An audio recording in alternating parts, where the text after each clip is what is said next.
This video is not going to be edited much. It's probably not even going to have a um because this is just a much more kind of raw, real video, just me talking. I'm probably not going to edit anything in this. Maybe I'll add some music in the background and that's about it. But I just want to talk about, like, I don't know the word for it. I don't want to call it depression because personally I don't think it is that. But that feeling of that period of time of sadness, let's call it, that I'm sure many of us have gone through.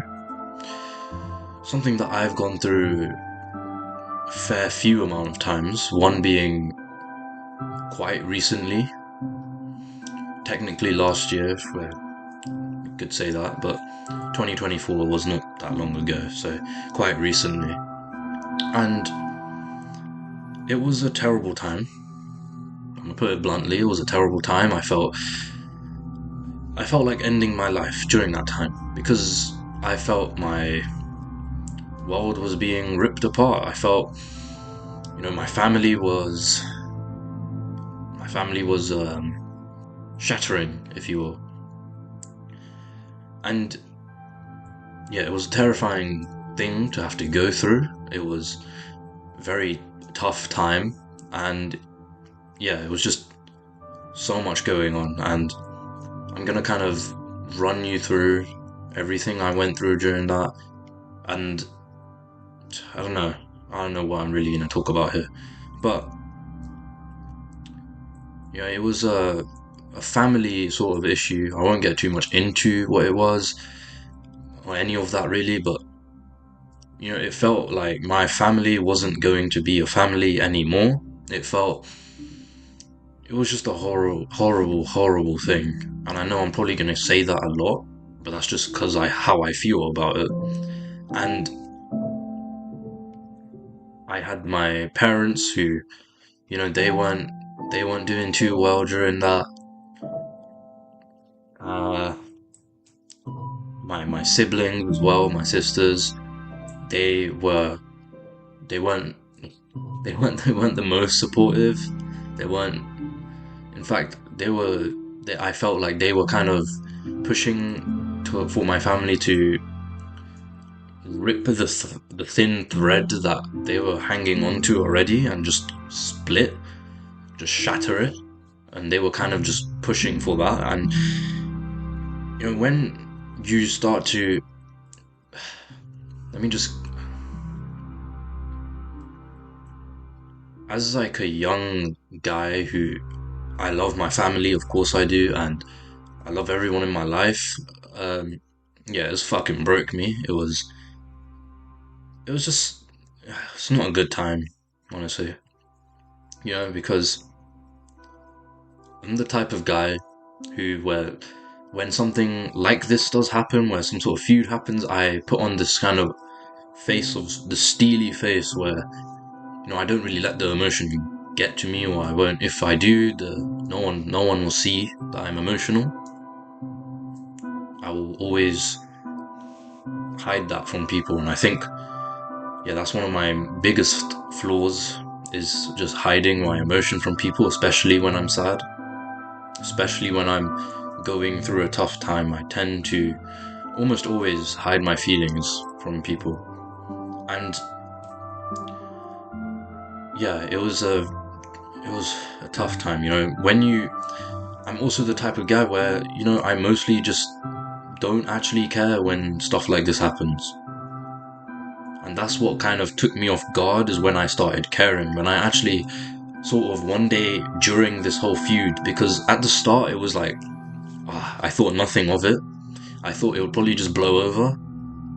Never did I think it would escalate to the point it did, where, my family was about to fucking be destroyed before my eyes, where I would have to probably choose between my mother and my father, pretty much. I don't know any other better way to put that. I would have to make that choice, and it was a choice I did not want to make. And when that realization hit me, I was at a Tesco's with my mum and my sisters, where they were all just talking about the situation, and like I said, my sisters were kind of pushing, trying to as if rip that thread, right? The thread, that thin thread that we were hanging from as a family, they were trying to just sever it and just be done with this feud, split it.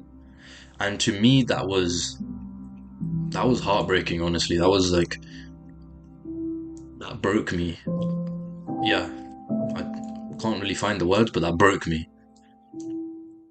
And so when we got home from the Tesco's, instead of I entered my house, and I just simply grabbed my headphones and I was like, yeah, I'm leaving. And my mum was like, what, you just went out?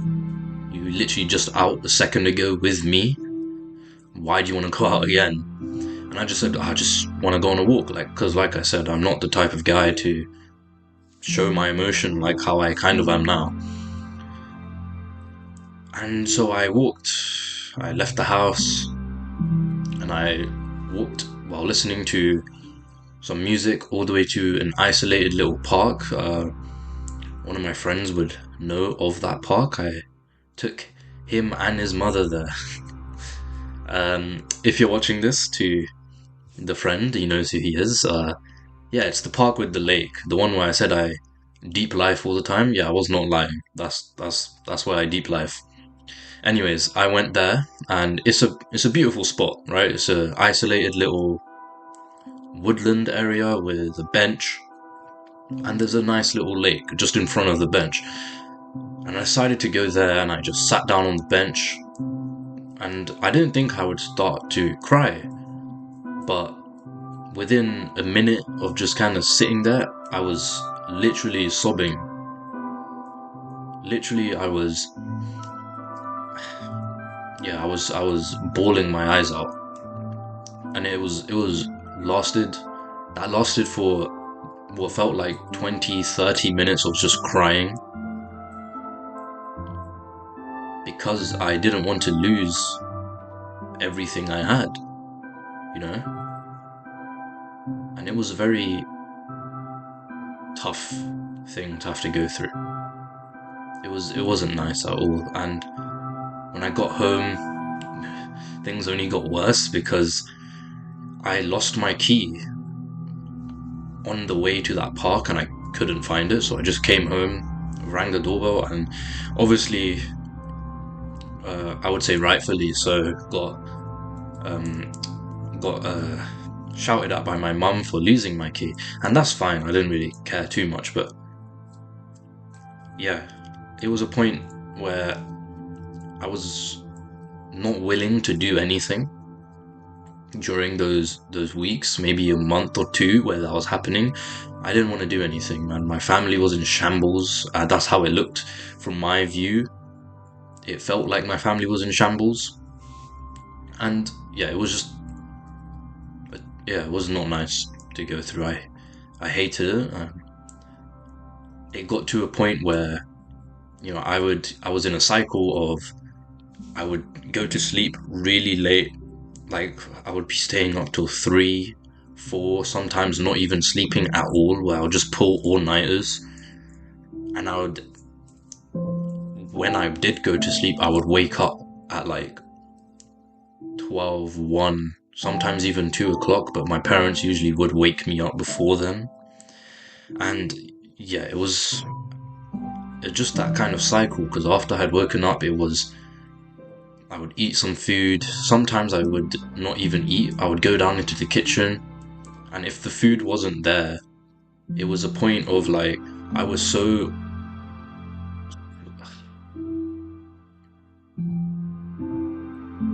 like lazy. I don't want to use the word lazy because I know that's not the right word, but I can't think of the right word. So I'm just going to say lazy, or uncaring rather. There we go. I was so uncaring about myself to the point where if the food wasn't there, if there wasn't food ready made, I just wouldn't eat. Like, I would have my tea, and that's it. And I wouldn't have lunch either. just because I would, during that period of lunchtime, my siblings would think that I've had breakfast at lunchtime, because obviously I was waking up 12 or 1 o'clock, which is close enough to lunchtime, right? So when they would go down to make lunch, I would just say, I'm not hungry, I'm not going to eat because I just had breakfast, which was obviously a lie. I hadn't eaten half the time. I was just skipping meals because I didn't want to sit down there with all of them. I didn't want to be around anyone. I just wanted to sit in this very room and just fucking do nothing, pretty much. I was sat here, either in this chair or on my bed, which is behind me. You probably can't see it, but I was either sat here on my bed just wasting away pretty much until it was time for me to get back in bed and go to sleep. Well, go to sleep because, yeah. And I never felt like I could reach out to anyone, even though effectively I ended up reaching out to a few people when it got to the point where it got to a point where I was crying myself to sleep every night. It was tough, and there was times where I was honestly thinking, like, if what I think is gonna happen, or if what I thought was going to happen happened, that I was just gonna fucking end it. I was just gonna take my own life because I couldn't deal with the pressure of my family just breaking into two. And thank the Lord that didn't happen, because I actually cannot for sure say if I actually would have followed through with my thoughts there, because I probably would have, honestly. And yeah, eventually I ended up reaching out to 2, maybe 3 friends of mine, and even though I was reaching out, it didn't necessarily feel like I was getting the help, because even though I reached out, I didn't tell the whole truth. I told them snippets of what was happening. I never really went into detail. I would sometimes just message saying, I'm gonna fucking kill myself, or something along those lines. I would just kind of message and be like, oh, I'm gonna fucking kill myself. And when they asked why, I would either pussy out and just be like, oh, yeah, I can't be asked to do this work or whatever, and just make up some stupid lie, or I would just briefly kind of say, oh, this happened, but I would tone it down so it didn't seem as bad as it was. And the reason I think it didn't really feel like much, like as if they weren't helping, and to my friends, I know they're probably watching this, you did help, right? You were helpful during that time, and I am fucking ever so grateful for you being there, because yeah, man, it was a very rough patch of my life, and without you, without my friends, it would have been it would have been much worse, to put it simply. But the reason it didn't really feel like they were helping is because, I would message and I would say what was happening, and yeah, while they would reply and they would console me, they would help me, and yeah, sometimes, they even made me laugh.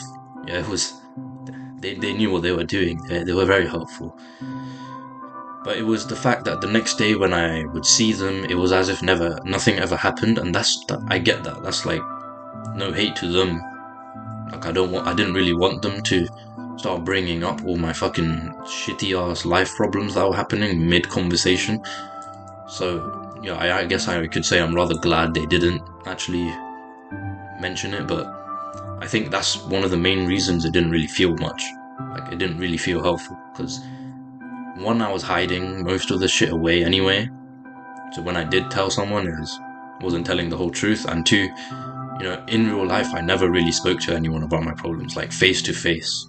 Saying it over text is way easier than it is saying it in real life, and the only reason I'm probably able to say it now is because I'm not going through that anymore. We've moved past that, and we're doing much better now. But yeah, suicide, man. It got to that point where I was honestly thinking, I didn't really think of the details of how I'm gonna do it. I just knew I was gonna do it at some point, if what I thought was going to happen actually happened between my family. So yeah, once again, thank the Lord it didn't. But some people I know are not as fortunate as I am in that, right? Because I know that some of you watching, if this even reaches this many people, I mean, it's been 15 minutes. A lot of people might have clicked off by now. But I don't care. I don't care. This is for the people who need it. This is for the people who do care. I know that some of you are not as fortunate as me in that, right? Where whatever you thought was going to happen actually happened. You know, some of you would have actually just gone through the worst periods of your life, and it would have gotten worse because that thing that was making it bad, the idea that something was going to happen to you or to the people around you, actually happened. Yeah, it's just a horrible, horrible thing. But to those people, to anyone struggling, I can't give any proper advice because, well, it's such a broad topic that I would probably need to make 4, 5, 6 videos on it, on different ways to deal with all of this stuff. So for now, I'm just gonna say, don't give up, man. Whoever you are, whoever you are dealing with any sort of issue, any sort of insecurity, any sort of problem with your family, whatever it might be, if you're having those suicidal thoughts like I was, if you're thinking that your life is worthless, it's not. Yes, that's the only thing I can really tell you, it's not. And you might not believe me, you might think that I'm just saying that, but I promise you, brother or sister, if you're a woman watching this video, it is not. I'm not just saying that. You know, you are a one-of-a-kind person. Everyone is, right? But just because you're going through a tough time, just because something that you can't control is happening to you, and your life is maybe spiraling out of your control, just hold on. Just hold on. That's all I can say. Because I promise you, you're gonna pick yourself back up.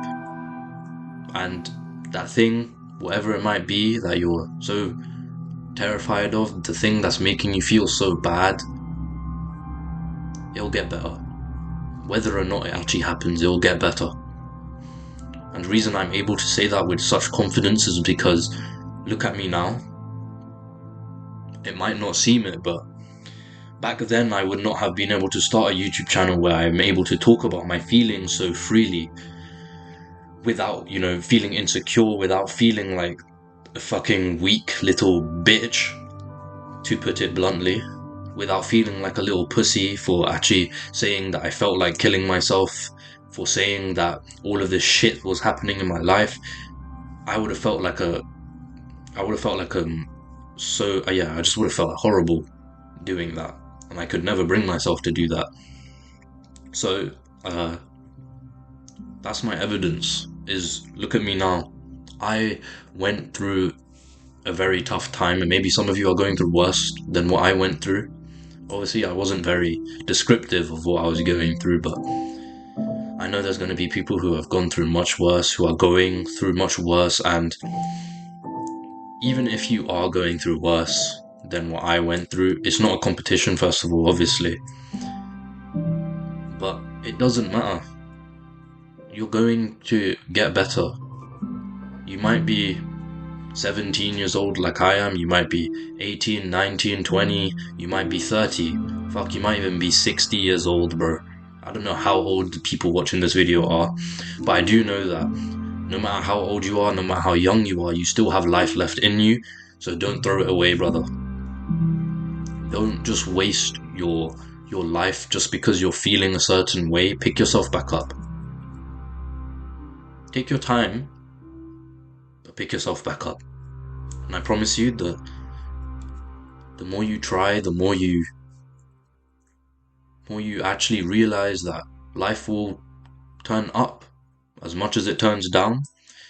I promise you, you will get better, bro. That's all I really have to say for this video.